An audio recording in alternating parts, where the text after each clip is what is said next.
Hello, and welcome back to the Form Review. Today, we'll be looking at the 2021 film, Godzilla vs. Kong. Now sit back, relax, grab your drinks.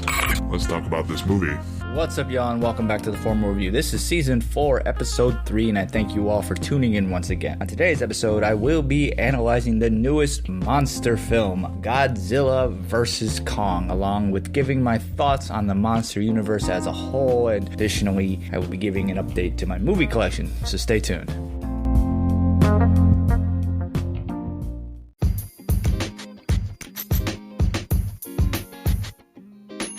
Have you ever thought about starting your own podcast? When I was trying to get this podcast off the ground, I had a lot of questions, like how do I record an episode? How do I get my show into all the apps that people like to listen on? How do I make money from my podcast? The answer to every single one of those questions is really simple. Anchor. Anchor is a one-stop shop for recording, hosting, and distributing my podcast. And best of all, it's absolutely 100% free and ridiculously easy to use. And now Anchor can match you with some great sponsors. That means you can get paid to podcast right away. In fact, that's exactly what I'm doing right now. So if you've always wanted to start a podcast and make money doing it, go to anchor.fm/start to join me and the diverse community of podcasters already using Anchor. Again, that's anchor.fm/start. And I can't wait to hear your podcast.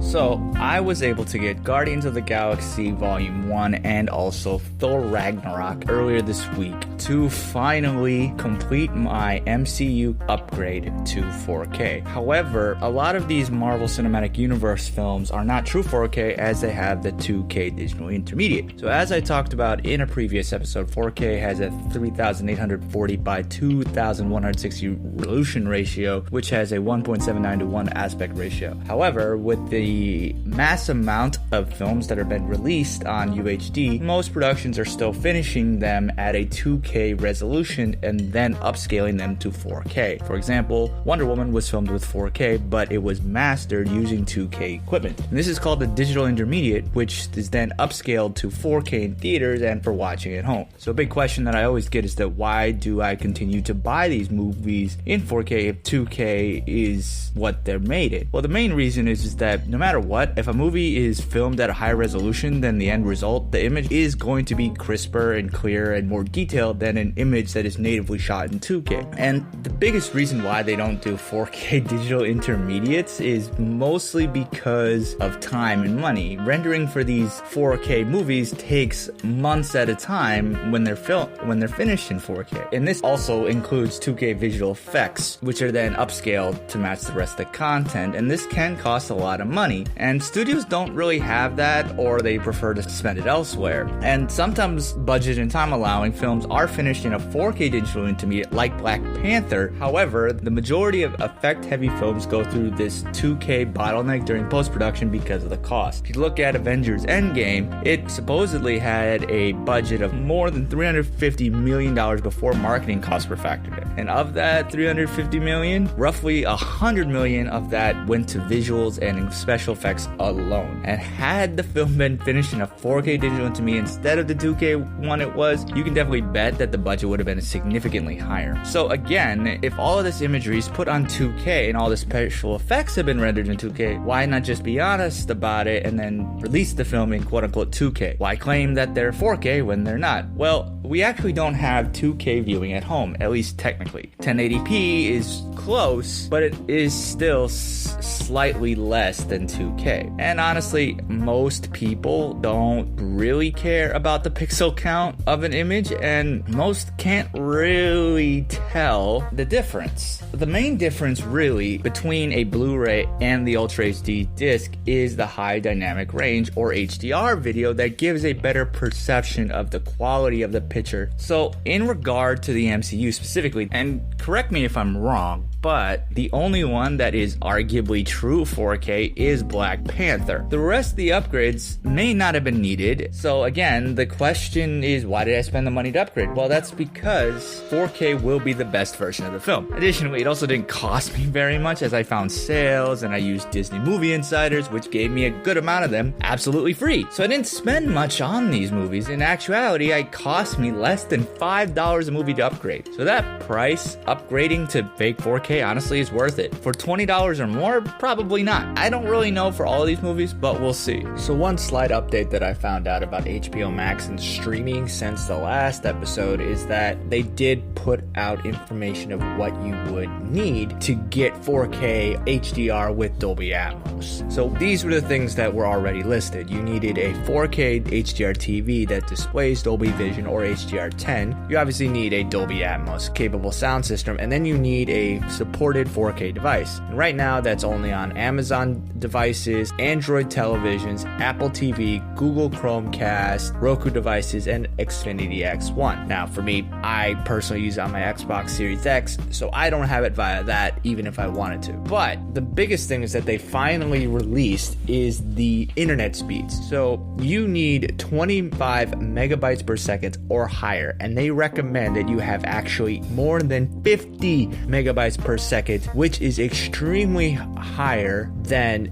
Disney Plus and also Netflix. So most likely, again, unless you have really good internet, you aren't getting true 4K that way.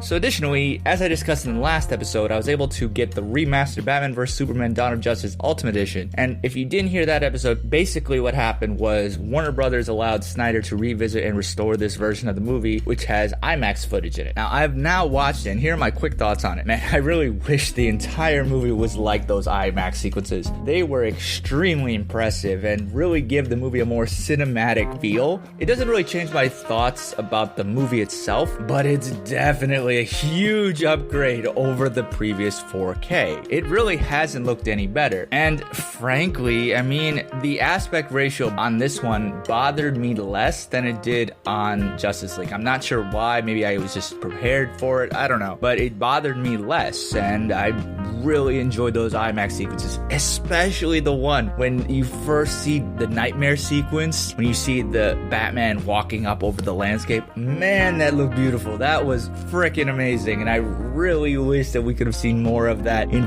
full crispy IMAX, which definitely gets me excited for the Justice League 4K disc, because I mean the entire movie is pretty much shot like that, so I'm pretty excited for that. Even I have issues with that movie too. But anyway, now onto the movie at hand. So let's sit back, relax, grab your drinks. Let's talk about this movie.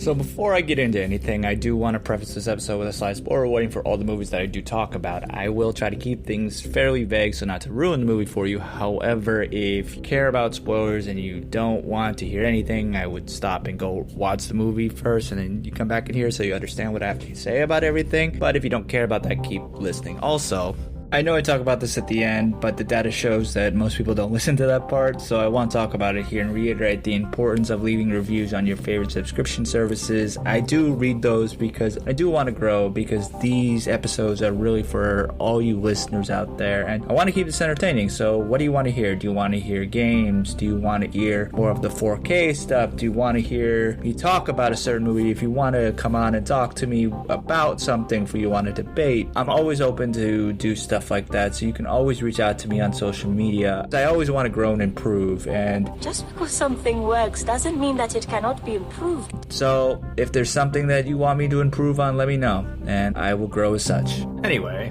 Godzilla vs. Kong is a monster film directed by Adam Wingard. It is the direct sequel to Godzilla King of Monsters from 2019 and 2014's Godzilla and 2017's Kong Skull Island. It takes place after the former two and many years after Kong's first outing. It is the fourth film in Legendary's Monsterverse, and it is also the 36th film in the Godzilla franchise, the 12th film in the King Kong franchise, and then overall the fourth American-made Godzilla film. Now, I'm not going to go into my thoughts on all of the films of the franchises individually because there's a lot of them, but generally speaking though, a lot of them are typical monster movies. There are a few standouts, such as the original King Kong and then the Peter Jackson version of the story, and then some of the the original Godzillas, but I'm going to focus mainly on this specific monsterverse, and I'm going to go chronologically, starting with Skull Island. Now, when I originally saw this movie, I didn't think it was that great. I actually was not a fan of it. Going back and rewatching this prior to seeing this movie, I still think that the sole good thing about this movie is the visuals. Kong is huge and he looks great. They put a lot of effort into the details of this character. However, I wasn't the biggest fan of Kong standing on two legs, as it, at least in this film, made it feel like he was more of a Bigfoot than a really giant gorilla. However, it did look better than the 1976 version of the film, but that doesn't say much. Outside of Kong, this movie is just this weird, odd mashup of a war and monster film. Frankly, it has bad editing at times, such as one moment one guy's lying down and then in the next scene he's walking away from it. The music is also oddly placed, as when somebody turns on the radio and an upbeat song plays, even when people died in the prior scene. And this happens a lot of times in the movie. I will say the cast is impressive as people, but their dialogue is pretty terrible. Some are given backstories, but they don't really add very much, and frankly, some of the characters' choices are fairly random and are honestly kind of questionable. Somehow, Tom Hiddleston's character has samurai training. There's no real protagonist in this story to root for. You obviously want the characters to survive, but that's it. On the rewatch, I still thought that I hope that these actors make it, but if they don't, I'm okay with that. I don't really care. Kong as a character is giant ape that can pretty much do whatever giant ape would be able to do. He destroys almost everything in his path that he deems a threat, and this does allow for some really cool and decent action sequences. However, that doesn't do much if nothing else is working. But if one is about an action of the film and not character development, this is a perfect film for that. So fast forward to 2014 when Godzilla makes the first appearance in this universe. So when it comes to the overall monsterverse, this film, in no doubt in my mind, is the best in the franchise, and that includes the newest film, but I'll get into that in a little bit. This film, while it has the most character development, has only enough for audience to get invested, which is something that none of the other films do have at all. The acting, I will say, isn't great by the two main stars outside of Bryan Cranston, but then, well, yeah. However, this movie has an amazing style that holds it apart from all the others. Godzilla isn't only this monster film, rather it's a film that is around Godzilla and has Godzilla in it. He is a powerhouse, and that's honestly what upset a lot of people, which I do get, but however, that's what keeps me invested in a story. It's the characters involved, and that includes Godzilla. You don't have to show a character just fighting the entire time, especially when they have little to no backstory, which again, how am I supposed to care about these characters that are just huge CGI monsters? Why should I care about them? They need to give me reason to do that, and this film does, and I think that that's something that a lot of the other films don't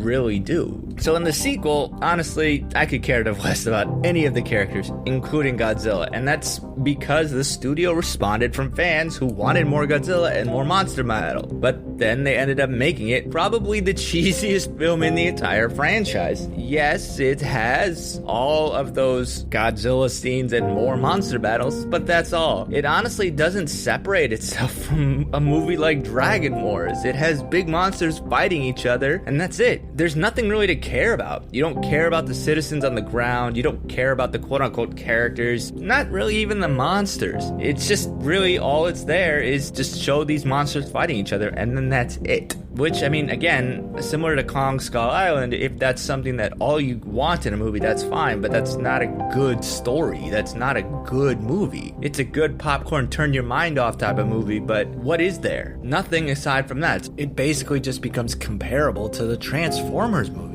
So now on to the newest film. And I will say this at the beginning of the analysis. It's not the worst film in the franchise. I will give my ranking at the end though. So this film stars Alexander Skarsgård, Millie Bobby Brown, Rebecca Hall, Brian Tyree Henry, Shun Oguri, Elza Gonzalez, Julian Dennison, Lance Reddick, Kyle Chandler, and Demian Bichir. Sorry if I'm mispronouncing any of those names. In the film, Kong clashes with Godzilla as humans lure the ape into the Hollow Earth to retrieve a power source for a weapon to stop Godzilla's mysterious rampages. So in short, if you're looking for scenes of big, huge, ginormous creatures fighting each other and knocking over buildings, you're gonna be absolutely giddy for this movie. It does its job perfectly in that aspect. It is an absolutely perfect monster movie. However, it does that and nothing more. Now, prior to this movie being released, people were putting out memes and joking that this movie would be comparable to Batman vs. Superman. But here's the thing. Batman vs. Superman is a better film, and here's why.